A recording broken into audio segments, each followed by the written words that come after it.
Guys, এই ভিডিওটি skip করবেন না। আপনারা ভিডিওটা দেখুন, তারপরে স্কিপ করবেন।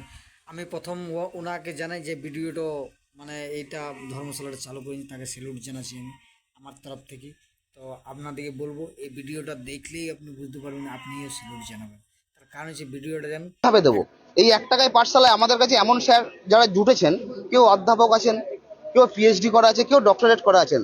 তারা যখন আমার সঙ্গে জুড়তে চাইলেন, তারা একটা কথাই বললেন যে আমি তোমার সাথে জুড়বো। আমি বললাম, স্যার আপনারা যা কোয়ালিফিকেশন আছে, তা আমি তো নেবোই তাদের কাছে 1 টাকা, আমি আপনাদেরকে কি দেবো?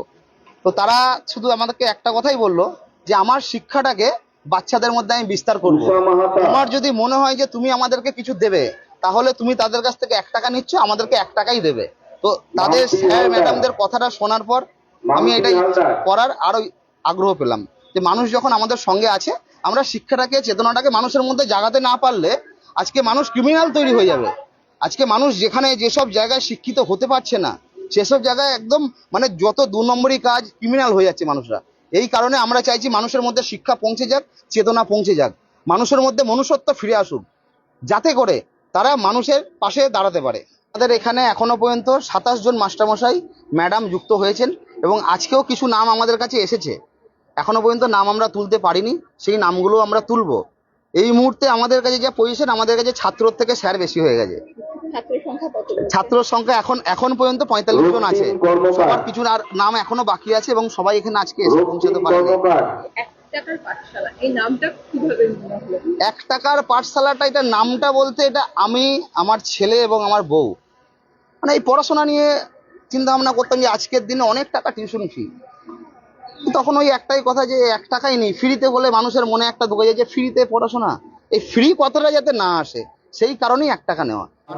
এই পাঠশালাটা চালাতে গেলে আমরা যেটা হিসাব করলাম, আমি তো শুধু আজকে শুরু করেছি, আমি জানি না এমন এমন জায়গা থেকে শুধু আমাকে ফোন এসেছে, এবং যার মাধ্যম দিয়ে যেটা পাঠিয়েছে আমাকে, শুধু একজন আসছে এসে বলছে এটা উনি পাঠিয়েছেন অনুদানের পয়সায়, খাতা পেন।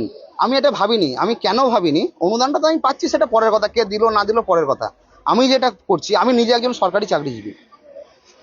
এখানে যদি আমার 40টা 50টা 60টা ছেলে পড়ে, তো আমি আমার মাইনে থেকে তাদেরকে এটা জুগিয়ে দিতে পারবো। এই কারণে জুগিয়ে দিতে পারবো, কারণ যেসব স্যাররা আছে তারা তো আমার কাছে কিছু নিচ্ছেন না। আমার কাজ শুধু তাদেরকে একটু সম্মান দেওয়া।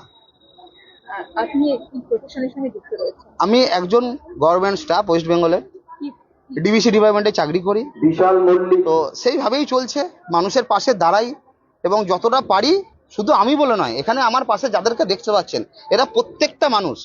একটা বিপদে পড়লে মানুষের পাশে আমরা দৌড়ে যাই, সেটা কেউ অ্যাক্সিডেন্ট হোক, কারো বাড়িতে চাল ডাল নেই, মানে সামাজিক কাজের সঙ্গে এই প্রত্যেকটা ছেলেকে আপনি যুক্ত হতে দেখতে পাবেন। হয়তো কেউ ক্যামেরার সামনে আসে না, পিছন থেকেই কাজ করে বেরিয়ে যায়, এই কারণে হয়তো আমরা সবাই সামনে আসতে পারি। হ্যাঁ, এটা আজকে উদ্বোধন হলো। আমাদের এখানে বর্ধমান বিশ্ববিদ্যালয়েরও স্যার আছে, শ্যামসুন্দর কলেজেরও স্যার আছে। আপনার সব থেকে ব্যাপার, আমাদের এখানে যে কম্পিউটার শেখাতে আসবেন, উনি আসবেন আসানসোল থেকে। উনি আজকে এসেছেন এখানে, এবং কম্পিউটারে এআইটা যে শেখাবে, উনি আসবেন বাজেপ্রতাপপুর থেকে, বাচ্চাদেরকে শেখাবে কিভাবে হবে, একটা বাচ্চাকে কিভাবে তৈরি করতে হবে আগেকার আগামী দিনের জন্য। কম্পিউটার ছাড়া কিছু চলবে না।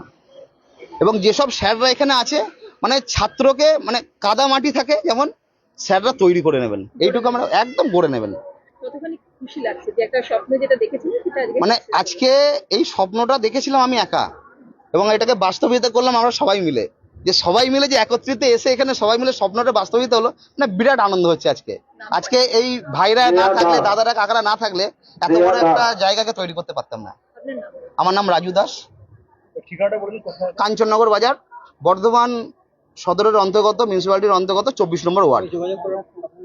নাম্বার দেওয়া আছে, তাও আমি একবার বলে দিচ্ছি, 9800706573। আর একবার বলে দিই, 9800706573। এবং এই নাম্বারটা সঙ্গে সঙ্গে আরও কিছু আমরা নাম্বার দেব, এবং বর্ধমান 35টা ওয়ার্ড থেকেই আমাদের কাছে ফোন আসছে, এবং সদরের বাইরেও ফোন আসছে যে আরও জায়গা করার জন্য। আমাদের যদি কেউ জায়গা করে দিতে পারে, আমাদের যা ক্যাপাসিটি আছে এবং আমাদের যা স্যার আছে, আমরা যে কোনো জায়গায় সেটা রেডি করে দেবো, শাখা খুলবো। এটা আমরা সকাল থেকে রাত পর্যন্ত চলবে, এটা আমাদের বন্ধ থাকবে না। আমরা আজকে যেসব ছাত্রীদের নামগুলো রয়ে গেছে, আমরা কালকে থেকে লিস্ট করব।